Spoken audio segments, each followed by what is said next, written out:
Graça e paz, meus amados. E a família? Como vai? Hoje nós vamos compartilhar uma palestra que foi realizada no encontro de casais, falando de família. Então, hoje vamos refletir um pouco sobre família. Como vai a sua família, meu querido?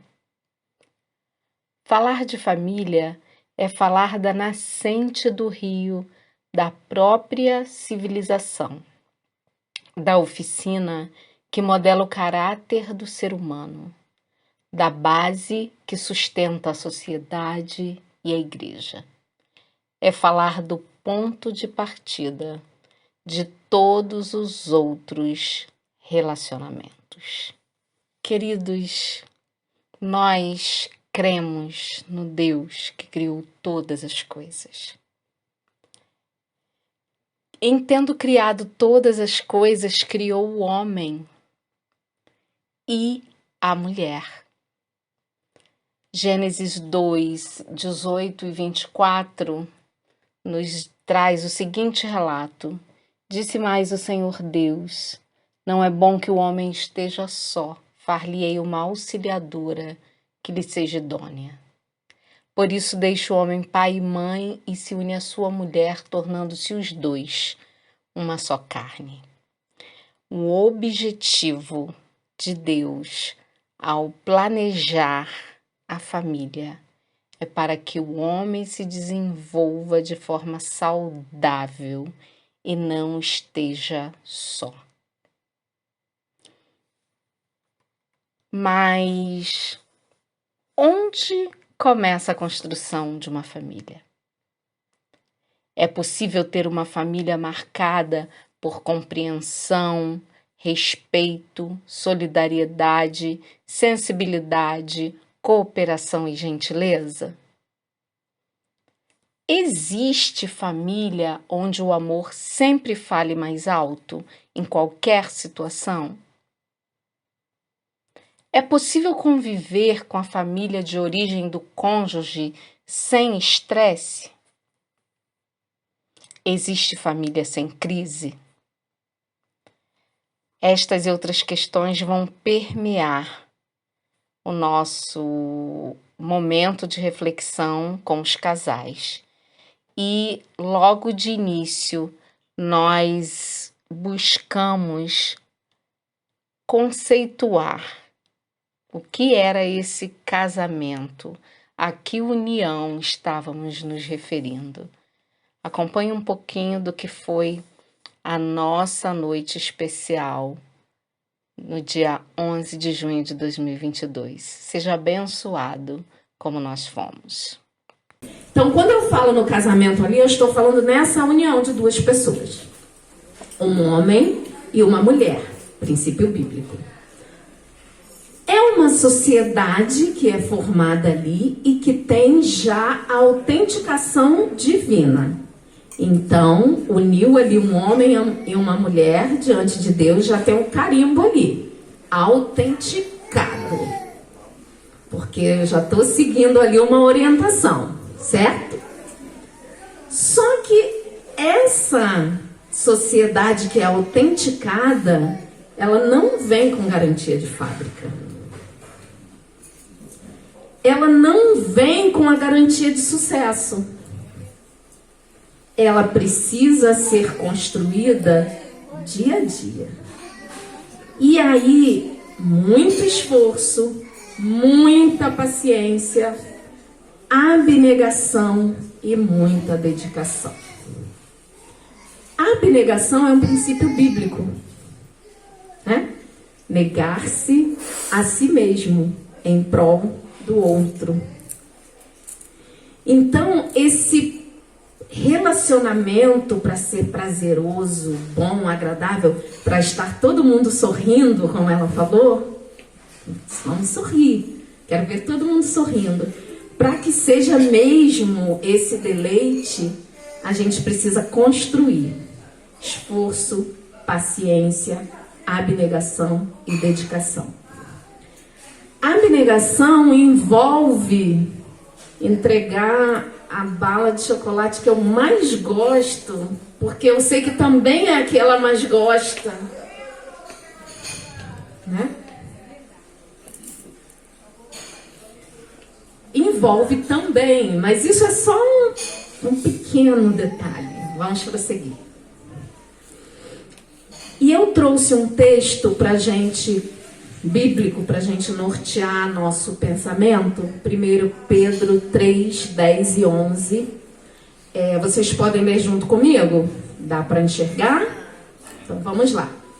Pois quem quer amar a vida e ver dias felizes, refreie a língua do mal e evite que os seus lábios falem dolosamente. Aparte-se do mal, pratique o que é bom, busque a paz e empenhe-se por alcançá-la. Olha quantas pequenas condições estão implícitas aí se eu quero estar feliz, amar a vida e ter dias felizes. São pequenas condições. Refreie a sua língua do mal. Evite que os seus lábios falem dolosamente. O dolo é a maldade, com intenção maldosa, maliciosa, né? Aparte-se do mal, pratique o que é bom, busque a paz e empenhe-se por alcançá-la. Mas, Regina, o que isso tem a ver com namorado? Com casamento? Com relacionamento homem e mulher? Tudo a ver.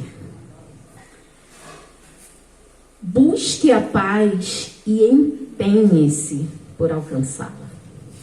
O nosso relacionamento, a nossa casa, a nossa família tem que ser um lugar de maior paz que a gente precisa frequentar, estar. Tem que ser o lugar mais agradável, aquele lugar para onde eu quero voltar todo dia. Aquele lugar que eu tenho boas lembranças, boas memórias, boas referências.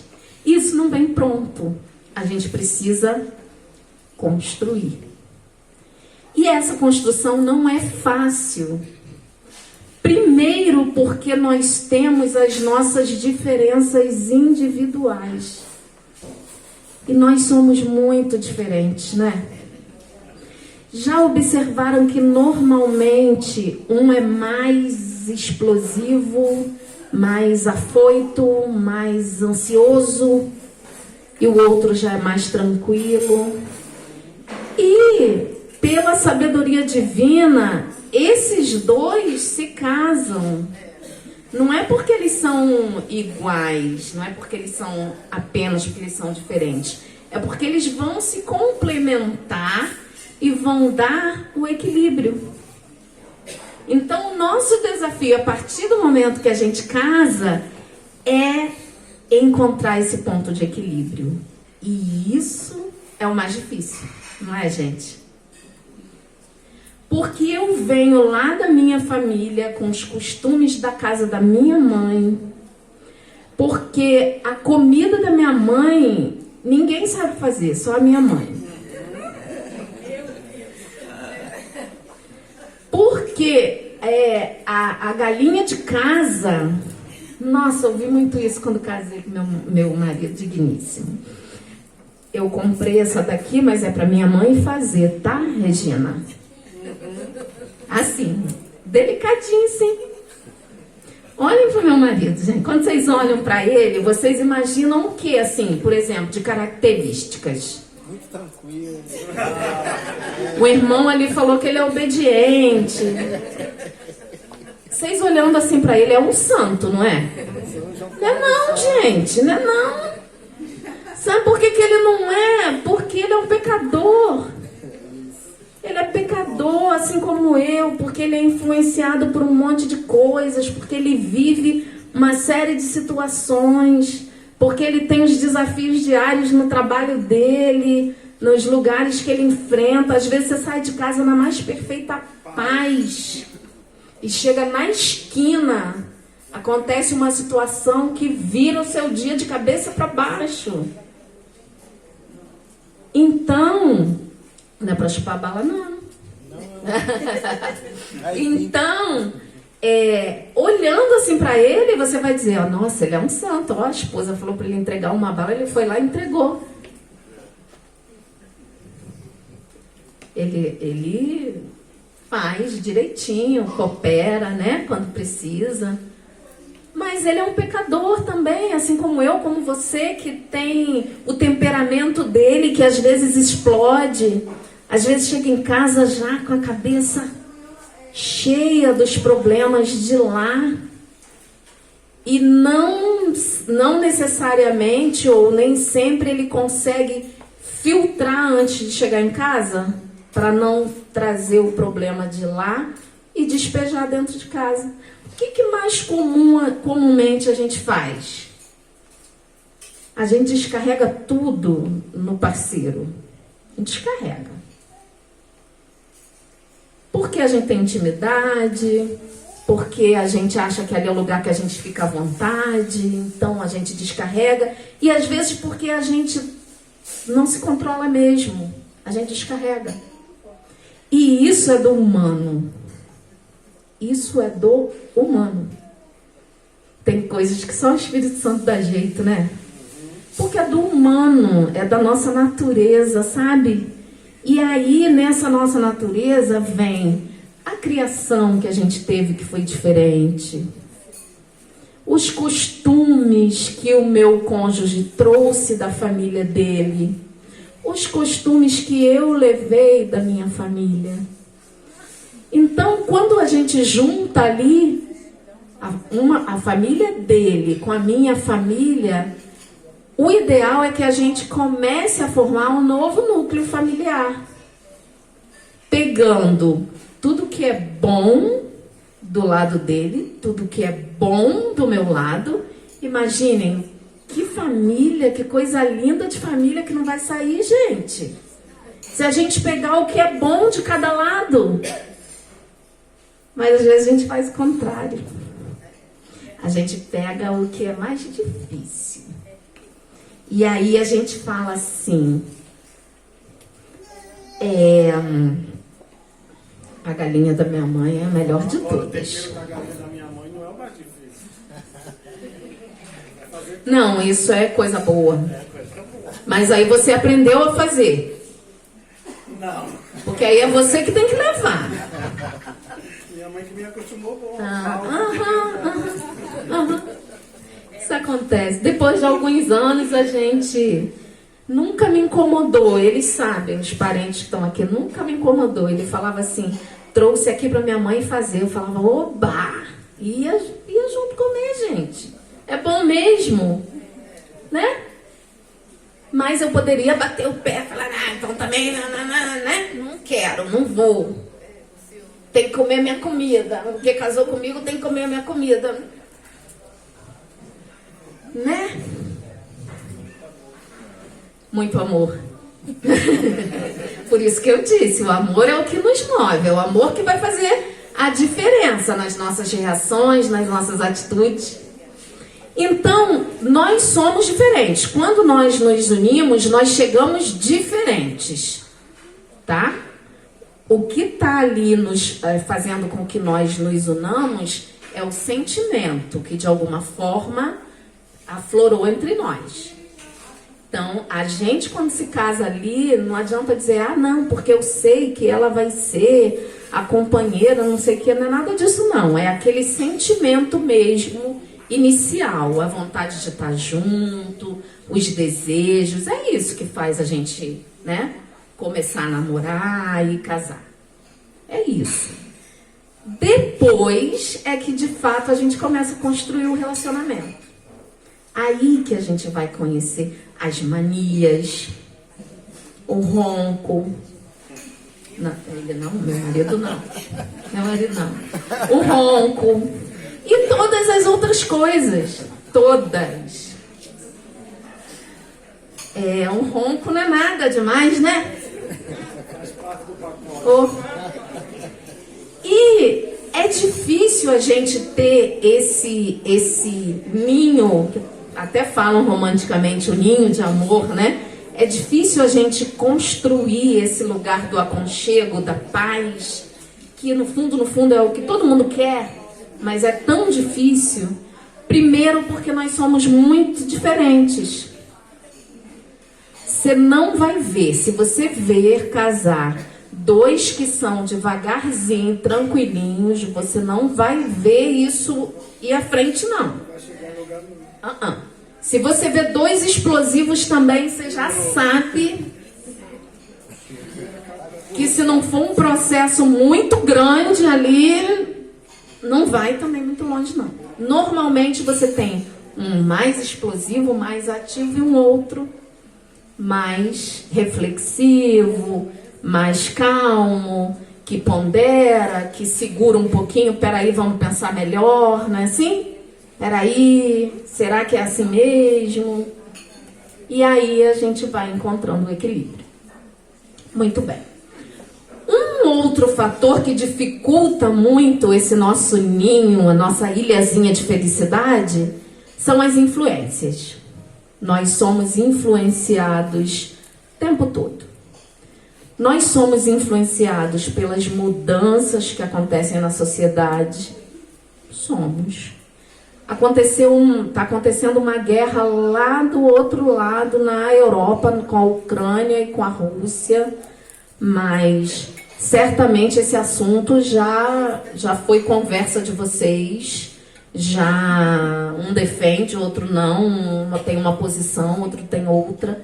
Isso tudo que acontece fora da casa nos afeta de alguma forma. Passamos por peço a Deus que a gente não reviva, né? Mas passamos por uma pandemia terrível. Quantas pessoas queridas a gente nem pôde se despedir, né? A gente viu irem embora. Eu quase fui, gente. Misericórdia de Deus na minha vida. Por isso estou aqui. Foi misericórdia mesmo. Então, todas essas coisas nos afetam. Tudo nos influencia de alguma forma. O ser humano, ele é influenciável. Bom se não fosse, mas é. Né? Se não fosse, não teria nem lá o pecado original, porque ele não ia dar ouvidos, né? Somos assim, isso é da natureza humana. Somos afetados pelos problemas sociais do nosso país. Ficou desempregado, como que não vai afetar de alguma forma a harmonia familiar? Vícios na família, questões ligadas à sexualidade também, que é uma questão do nosso tempo, a gente não tem como não falar disso. Então, isso também nos afeta de alguma forma, em maior ou menor grau, dependendo se estiver mais próximo da gente ou mais distante, isso vai nos afetar. Fome, violência dentro e fora de casa. Violência com gestos, mas também com palavras, com expressões, né? com ignorar o outro. Isso também é uma forma de violência. Então, todas essas coisas nos afetam.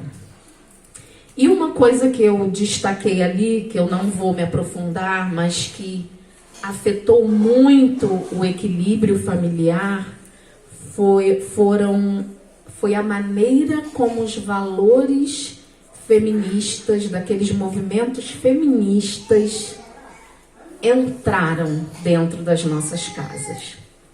Então, a maneira distorcida como isso entrou, né? Porque os movimentos feministas, eles defendiam a igualdade entre os sexos, masculino e feminino, e a gente não está falando só em igualdade de direitos, né? E nós que somos cristãos, que acreditamos na orientação do manual do nosso fabricante, que é a Bíblia, né? Nós sabemos que a mulher, de uma maneira geral, ela acabou se perdendo um pouquinho. porque ela assumiu um monte de papéis e ela queria assumir e levantar a bandeira que ela podia fazer tudo tanto quanto, né? E aí, em algum momento, a mulher se viu não cumprindo o seu papel básico, né? Aquele para o qual ela foi criada, que era de estar ali junto, de favorecer esse equilíbrio para que a família estivesse saudável. Eu não estou dizendo que é só isso, mas como a gente abraçou muitas funções, e eu falo isso porque eu sou mãe, mulher, esposa, professora, eu trabalho fora, eu tenho a igreja, eu tenho atividade, cargo na igreja, um monte de coisas. E se a gente não se policiar, a gente passa a semana inteira correndo e nem olha para o filho. Você sabe que o filho está ali, você cuidou da comida dele, você lavou a roupa dele, você fez tudo para ele. Mas você não parou para olhar para ele, para olhar. Porque não dá tempo, que a gente se envolve e fica correndo de um lado para o outro. E o tempo do marido ainda diminui mais ainda. Se você não olhou para o filho, imagina o marido. Não, tá certo, eu me rendo, eu concordo. Porque depois que a gente tem filho, a gente vai olhar esse monte de coisas e o filho. Se por acaso sobrar algum tempinho, a gente olha para o marido. Não adianta nem brigar. O marido sabe se defender, né? Ele sabe. Mas brincadeiras à parte, isso acontece porque a gente se sobrecarrega com muitas coisas e muitas funções. E aí a gente esquece de olhar, de estar perto, né? De ser a companheira mesmo, de estar junto.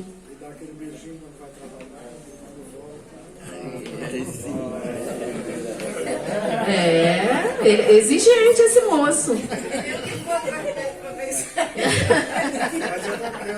Porque eu faço isso, eu testo para ver se ela vem mesmo. Eu esquecendo a porta do carro fechada. Ah, fica testando? Tá bom. Eu testo para ver se ela vem mesmo. Tá bom. Tá certo. Então, muitas coisas nos afetam. Eu vou rapidamente só pontuar. Nós estamos vivendo o século XXI. E o século XXI, ele é a era das crises, né, gente? Então, a gente tem uma crise educacional, isso eu estou falando em termos de sociedade como um todo. Crise educacional, por quê? Qual é o principal problema dessa crise educacional e por que ela aconteceu? Para o homem natural do século XXI, que não somos nós, tá? Nós somos homens segundo o coração de Deus, homens e mulheres, cristãos, né? Mas para o homem natural do século XXI, não existe uma verdade absoluta. Tudo é relativo. Se tudo é relativo, os valores, os padrões, as regras sociais, a moral, tudo é relativo. Eu tenho a minha verdade, você tem a sua, problema seu, respeita a minha. Esse é o cenário educacional do nosso tempo. Tudo é relativo. É assim, mas pode ser de outro jeito. Você é radical. É um tal de fóbico aí para tudo, né? Não vou nem citar as palavras que só de falar já vira polêmica. Mas é fóbico para tudo, porque tudo é relativo no nosso tempo. Só que, para nós que temos o conhecimento de Deus, nós sabemos que verdade jamais pode ser algo relativo. Verdade é absoluta.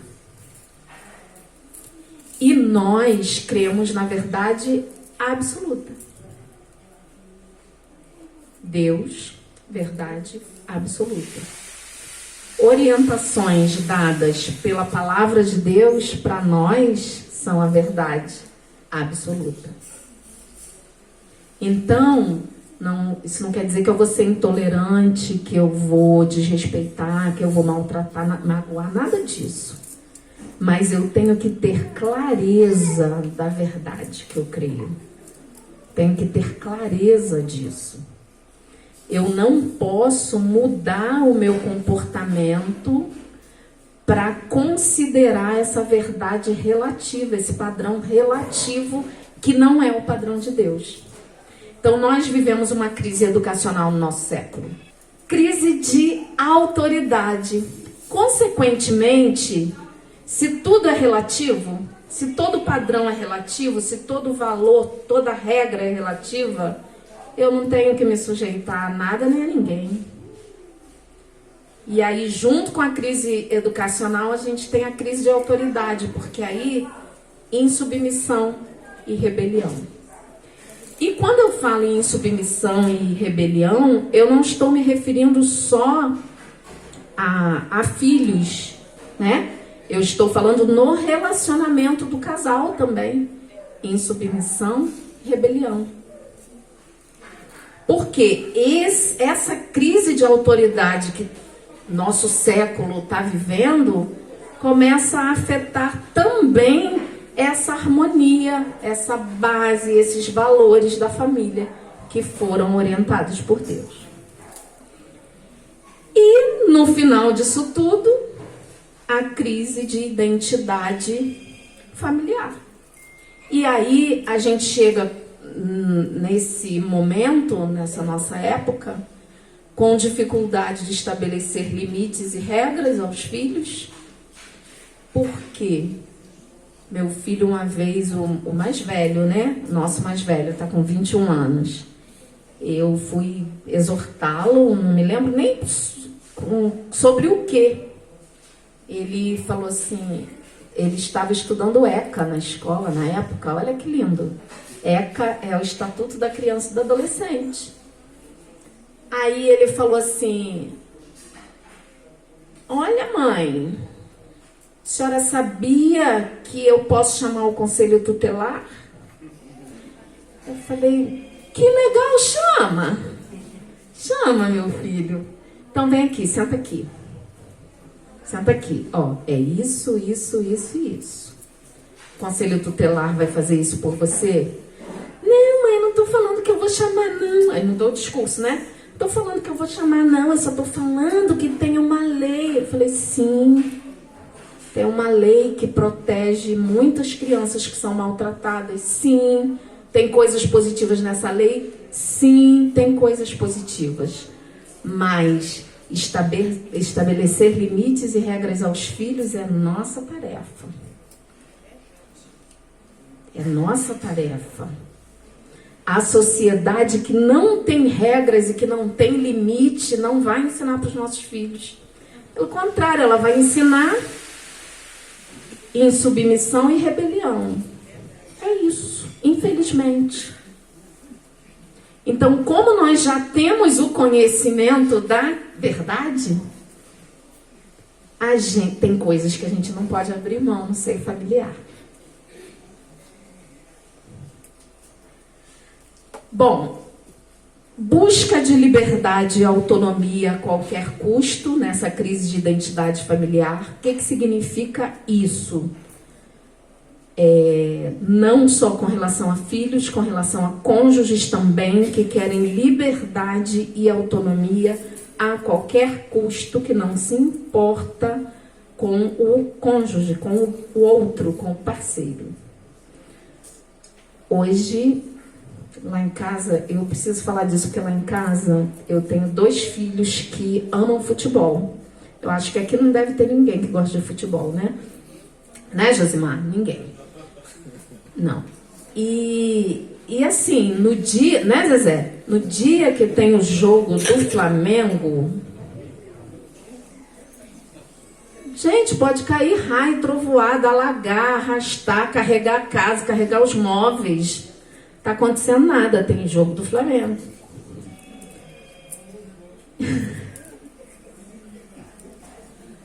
A gente releva, né, Maria? Né, Maíra? A gente releva, numa boa. Mas assim, eu citei o Flamengo porque são eles ali, é o caso deles. Eu não... Não, é o caso deles. Então, o cônjuge, o que eu quero dizer com isso, que o cônjuge naquele dia, ele quer estar livre para fazer aquilo que ele quer, independente de qualquer outra coisa que a família precise. Então, é essa busca desenfreada de uma liberdade, de uma autonomia a qualquer custo, ainda que tenha que negligenciar outras coisas. Esse é o conceito do nosso tempo. E o rompimento com padrões pré-estabelecidos. Em nosso caso, são os padrões bíblicos, né? De amar a Deus sobre todas as coisas e amar ao meu cônjuge como a mim mesmo. Eu estou só parafraseando, eu não estou acrescentando não, tá, pastor? Amar ao meu próximo, dentro da minha casa, o mais próximo é o meu cônjuge. Então eu tenho que amar como a mim mesmo.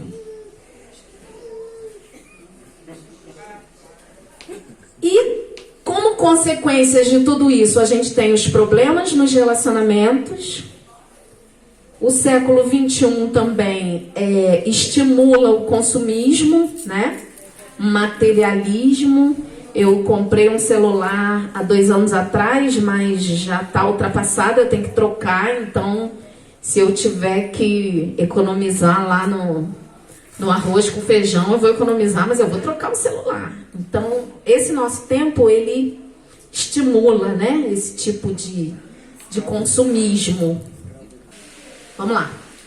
Não respeito ao casamento, tudo é relativo, eu tenho que ser feliz a qualquer custo, o importante é a minha felicidade. Então, isso é o conceito desse tempo. Se para eu ser feliz eu tenho que ser infiel, eu posso, porque eu tenho que ser feliz. Isso não é conceito bíblico. E, em muitos casos, a gente termina nos divórcios. Ele nem casou ainda, tadinho. Estou falando de divórcio já. Termina aí em divórcios porque ele não vai, ele já vai sair daqui hoje já com certificado aí, já vai sair na frente, porque eu não tive uma orientação dessa antes de me casar, ele está tendo. Olha que bênção, né? Então, e aí vem os divórcios. O que move? O que acontece quando há um divórcio? É muito eu, né, gente? É muito eu, é eu demais e pouco nós. É eu demais, é eu buscar o que é melhor para mim e não buscar o que é melhor para nós. Então, e aí vem as novas configurações de família, no nosso tempo, que também são consequências dessas crises, mas eu vou falar mais um pouquinho do eu. Porque o eu, ele é a origem dos conflitos. É inevitável que hajam conflitos, mas o eu origina os conflitos. Então, quando tem muito eu num casamento, esse casamento está a um passo de deixar de ser casamento. Porque o casamento, ele só sobrevive se for nós. Se eu pensar no nós. Naquela família que eu estou construindo. Se você não gosta de dar satisfação de onde você vai, do que você está fazendo, você não pode casar. Pode não. Porque a partir do momento que você casou, não é mais um. Não é mais eu, é nós. Então, só está completo se estiverem os dois, né? Então, como vão andar juntos se não tiver acordo, se um não conhece, se um não sabe o que o outro está fazendo? Você gosta de dar satisfação? Não. Casa não. Porque senão você não constrói um relacionamento. Você fica morando na mesma casa, só morando na mesma casa, de repente, fazendo algumas coisas juntos. Se tá bom, se não tá, cada um vai pro seu canto. Um conflito geralmente ocorre quando as coisas não acontecem do nosso jeito. Quando tudo gira em torno do eu, os conflitos tendem a acontecer com muita frequência. Os conflitos ocorrem quando nossos desejos se tornam exigências e começamos a punir com palavras ou atitudes aqueles que não atendem à nossa expectativa. Neste caso, nós somos os responsáveis pelo início do conflito. Sempre que o eu está muito aflorado, o problema não é o outro. O problema sou eu. Eu que não sei lidar com as minhas expectativas. Eu que não sei filtrar. Eu que estou sem o pé no chão para saber o que é possível naquele momento, o que não é. Então, sempre que o eu está muito aflorado, porque eu quero e bate o pé. O problema é você mesmo. É o eu, não é o outro.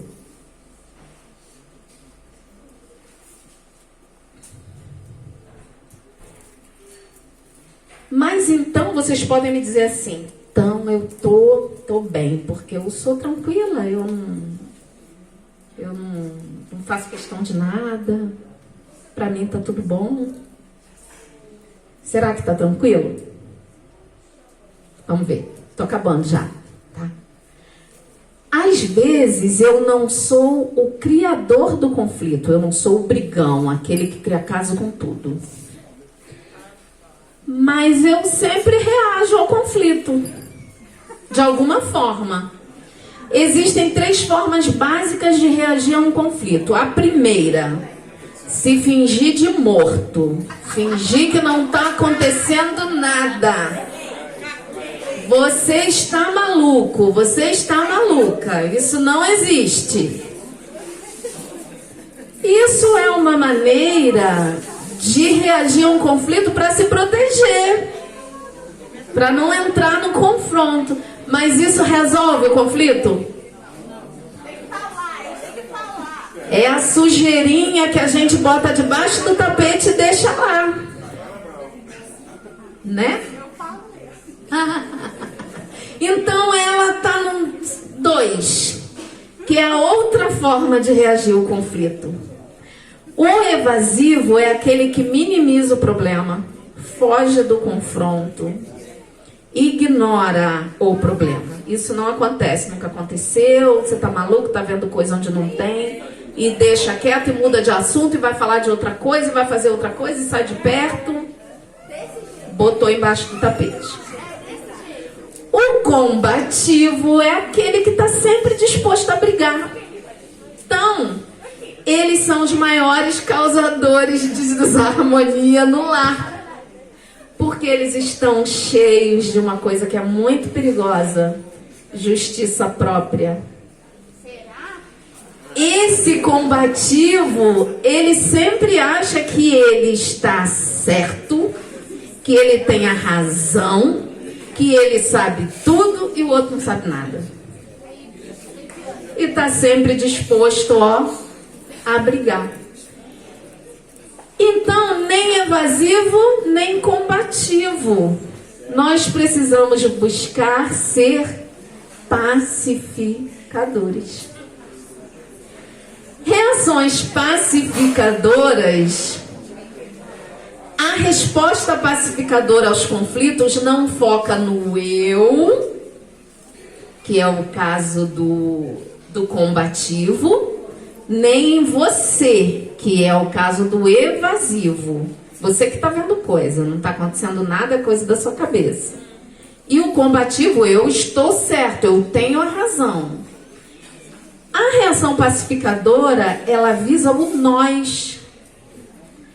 Ao invés de ceder ao contexto da dissimulação lá do evasivo, que finge que nada está acontecendo, se faz de morto, faz cara de paisagem.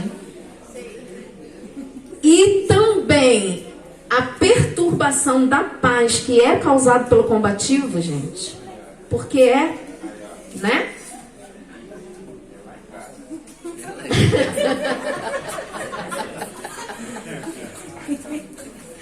pastor? Ó, ela em casa.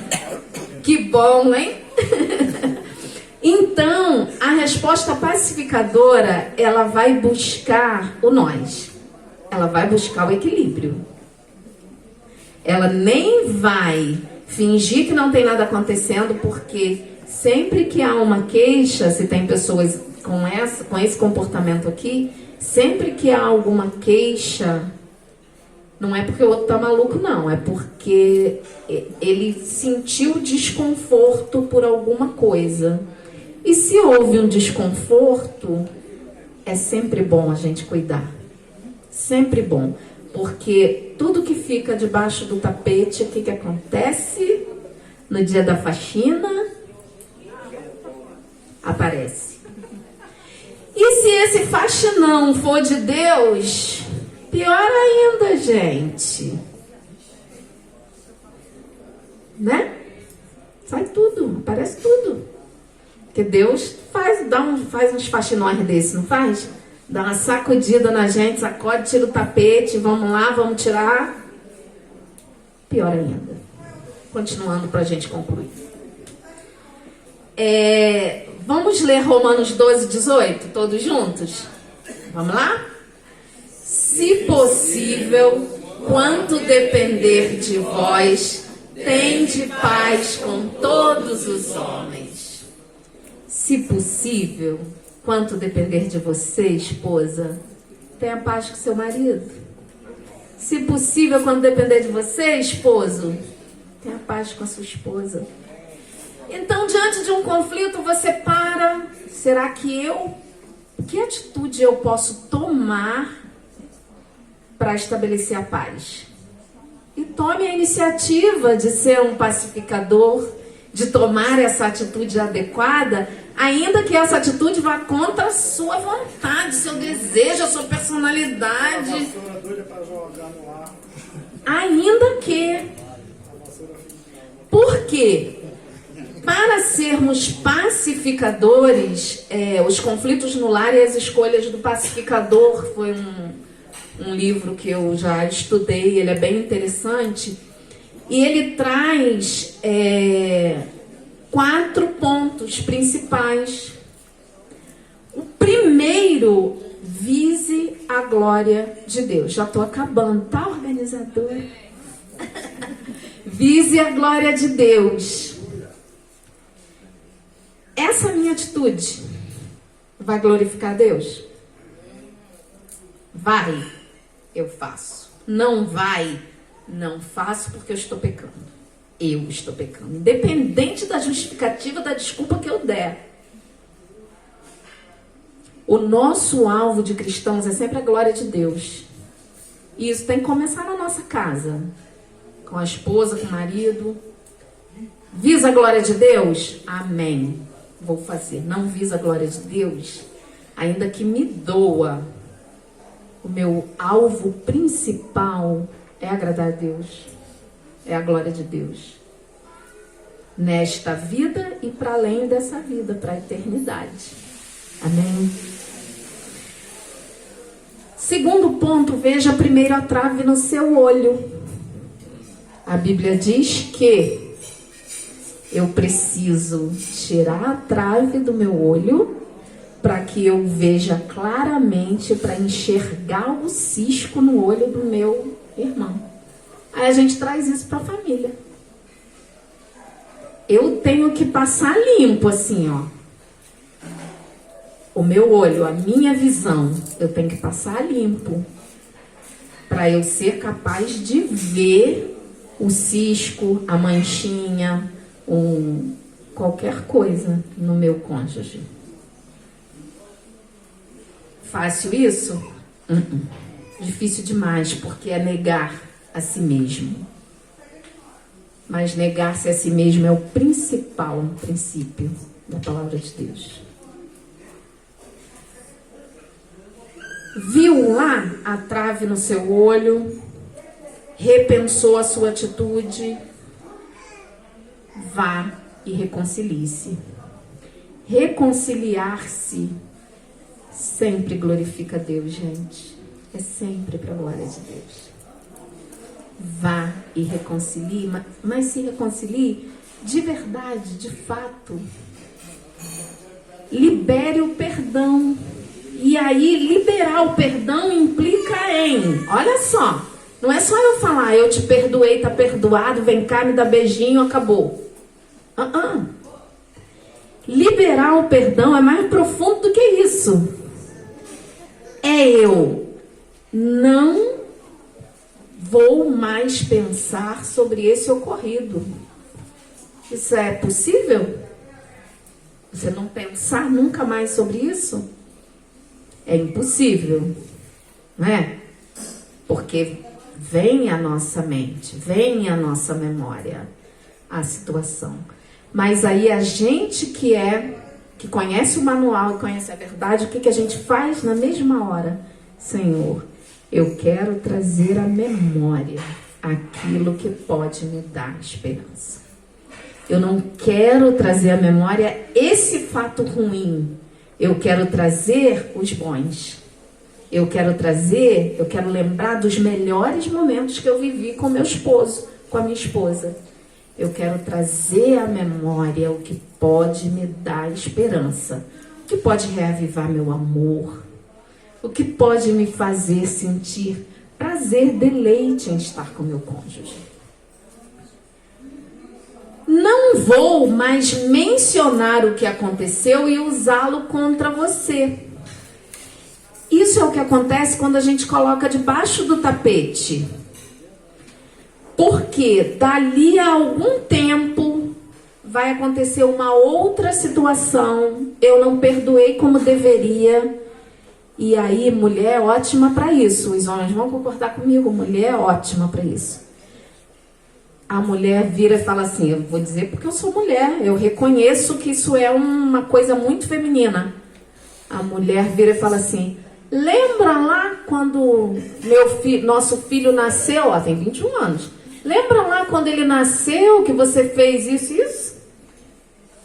Ou seja, naquele momento lá parecia que eu tinha perdoado, passaram-se 21 anos, mas aconteceu uma situação hoje que eu fui buscar lá atrás para jogar no rosto dele, né? Vamos falar assim, no rosto. Lembra lá o que você fez? Então isso não é liberar perdão. Não vou também falar para todo mundo sobre a ofensa. Sair falando, porque meu marido fez isso, minha mulher fez aquilo, meu filho fez isso, minha mãe fez aquilo, meu pai... Fale para aquele que pode te ouvir e te orientar adequadamente, de acordo com a palavra de Deus. Procure o seu líder, o seu pastor, enfim. Tem pessoas que procuram um psicólogo, tem um psicólogo. Mas ficar falando para todo mundo, falando, isso é a pior coisa para destruir casamento. Porque você expõe a sua ferida, você expõe para todo mundo que não vai resolver aquele seu problema. Não vou permitir que o ocorrido fique entre nós ou que prejudique o nosso relacionamento pessoal.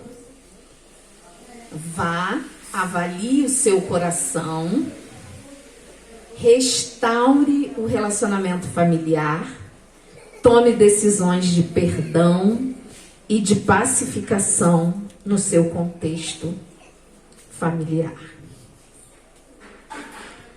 E aí, para a gente concluir, desafio para construir uma família segundo o coração de Deus, vocês que vão iniciar, para todos nós que já estamos em construção, nossas famílias em construção, sempre tem alguma coisa para ajustar, sempre tem um parafusinho para apertar, não é assim?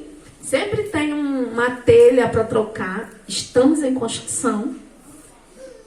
Reconsiderar a orientação bíblica. Percebeu que alguma coisa está fugindo da orientação bíblica? Volta lá no manual. Porque nós não temos aquela garantia estendida, né? Igual quando a gente compra eletrodoméstico, que vem lá, garantia estendida por 2 anos, 6 anos. A gente não tem isso não. Mas a gente tem um manual do fabricante. Que para qualquer defeito, qualquer problema, qualquer falha que o nosso relacionamento apresentar, a gente tem lá o manual para nos ajudar a corrigir. Então vamos reconsiderar essa orientação bíblica. Manter os princípios cristãos, não se conformar com o modelo deste século, vencer a influência negativa da mídia, porque os modelos que a gente tem na mídia não são, eu diria, não que os modelos não são cristãos, não são valorizados os valores cristãos. O modelo cristão de família não é valorizado na mídia de uma maneira geral. Então a gente precisa não se contaminar com essa influência da mídia e ter atitudes pacificadoras. Sermos pacificadores onde estivermos, e especialmente no nosso relacionamento familiar, é o nosso maior desafio para hoje. Sermos pacificadores. Já entendemos quem somos, por que somos e fazemos e reagimos. Agora o nosso desafio é, dia a dia, ser pacificador. Depende de você, busque a paz com seu cônjuge. Não depende de mim, depende dele. Então, pode ter certeza que depende de você. Quando você se exclui e aponta o outro, volta lá, passa limpo, avalia seu coração. Sempre tem alguma coisa que você possa fazer. Sempre tem. Vamos orar. Santo Deus, obrigado por esse momento. Obrigado por tudo que o Senhor nos ofertou nessa noite. Que o Teu Espírito agindo em nós, em cada casal, em cada família, venha aperfeiçoar o que precisar ser aperfeiçoado. E que acima de todas as coisas esteja o amor, que é o vínculo da perfeição. Que busquemos no Senhor a sabedoria para os momentos de conflito e que vivamos na nossa casa em harmonia para a Tua honra e glória. Ensina-nos, Senhor. Ensina-nos e faça-nos melhores a cada dia. Em nome de Jesus. Amém.